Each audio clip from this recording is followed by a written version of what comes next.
All right, we're selling our 2020 Kia Telluride S. It's got about 35,000 miles on it. And I had a couple of inquiries asking for a video walkthrough. And so that's what I'm doing right now. I guess I'll start with just kind of a walk around and try to point out any little tiny dents, dings, any work that's been done. Overall, absolutely no rust. It's been in Utah its whole life. We bought it brand new from Katrubis up in Ogden. We've had it serviced at Jerry Seiner in South Jordan at every interval, and it's been a really good car. No warranty work, no issues at all, absolutely none.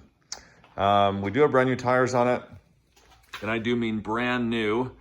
My wife ran over a nail and they couldn't repair it, and so I figured they were kind of getting towards the end of their life, so we just got all 4 brand new tires.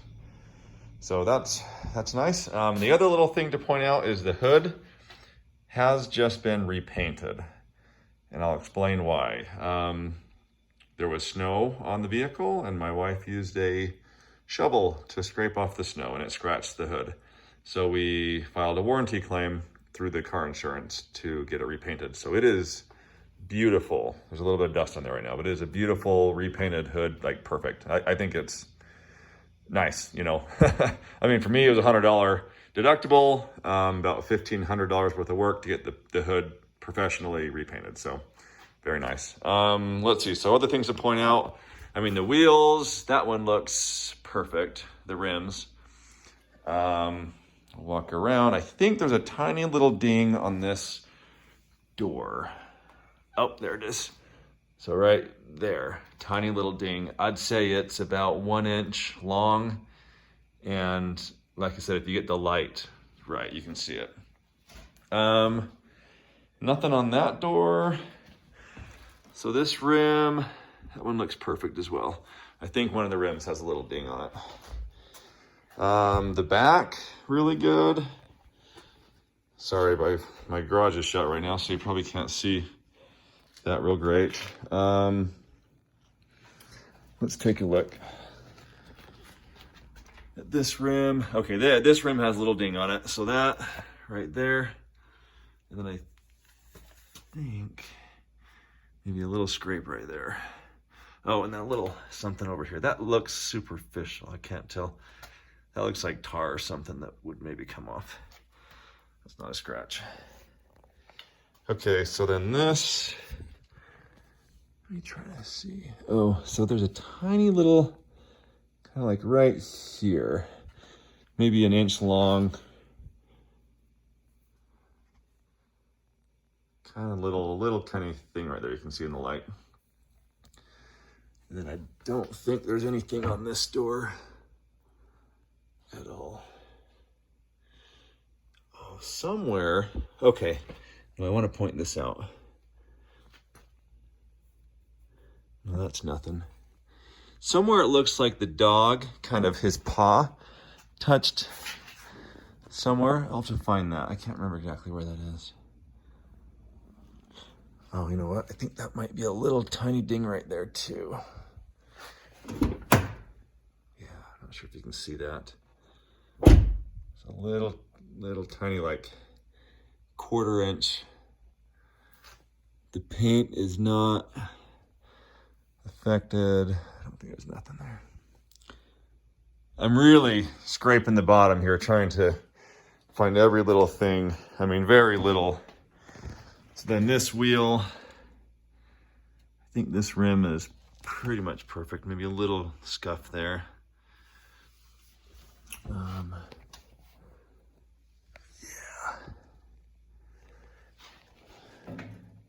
The front looks really good. Sorry, I don't have a lot of room.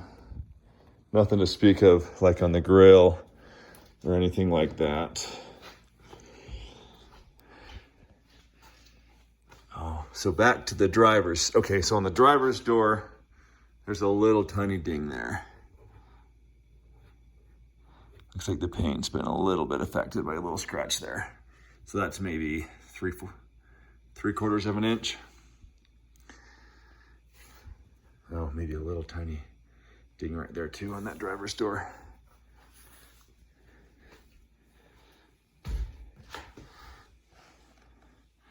Like I said, somewhere there was a little, there it is.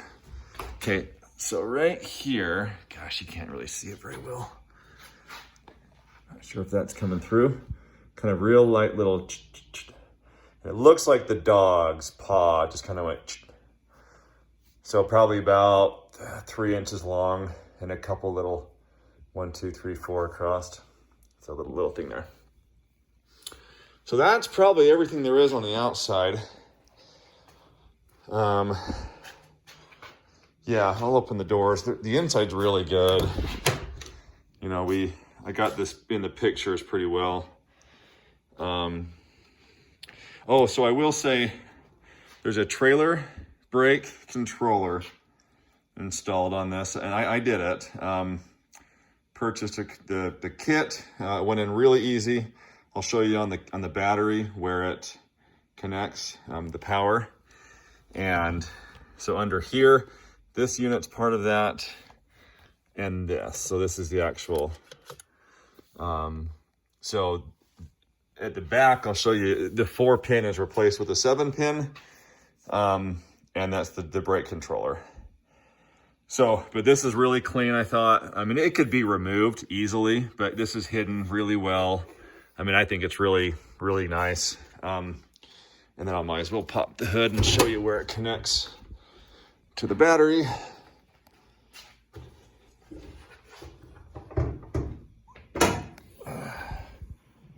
So I got a couple of connections here, and I'll explain the other one, but one of them is the power going to the battery for that trailer brake controller.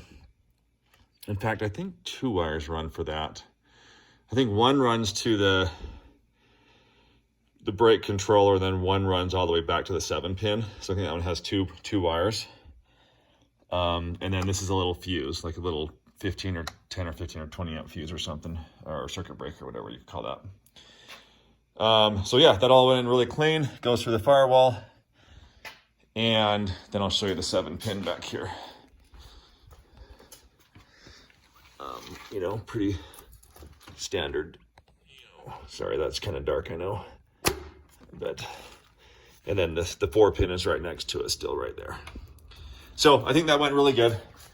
As far as towing, so we've towed our 3,500 pound camper trailer with this a couple of times. I would say probably honestly 5 or 6 times total. And then we bought a Ram 1500. So I installed the trailer brake for the camper trailer, towed it a few times, and just kind of thought I'd rather, you know, sell my Tacoma and buy a Ram and pull it with that. So it pulled it fine, but maybe, you know, a little bit towards the limits of what this vehicle's for, I think, in my opinion. Okay, so the other wire connected to the battery, I'll show you. I wired up for a power inverter. The power inverter is not there right now, but I'll just show you under the driver's seat, there's a power and a ground. So there's just a couple of wires down here. And again, sorry, the light's not great. It's, you know, those could easily be removed. If the buyer wanted me to pull those out, I'd pull them out, no problem. I think it's handy. I think it's nice to have a, you know, a couple 100-watt power inverter under there, because this vehicle, I can't remember, but I don't think it has a plug. So the power inverter is under the driver's seat, or the wires for it, and then there's actually this remote as well. So this goes down there, and you could turn it on or off right there. Okay, so keep walking through. I don't know, floor mats everywhere, look good. So back here, everything's good. I don't know, not much to speak of. Everything folds down, everything works. A little bit dark, but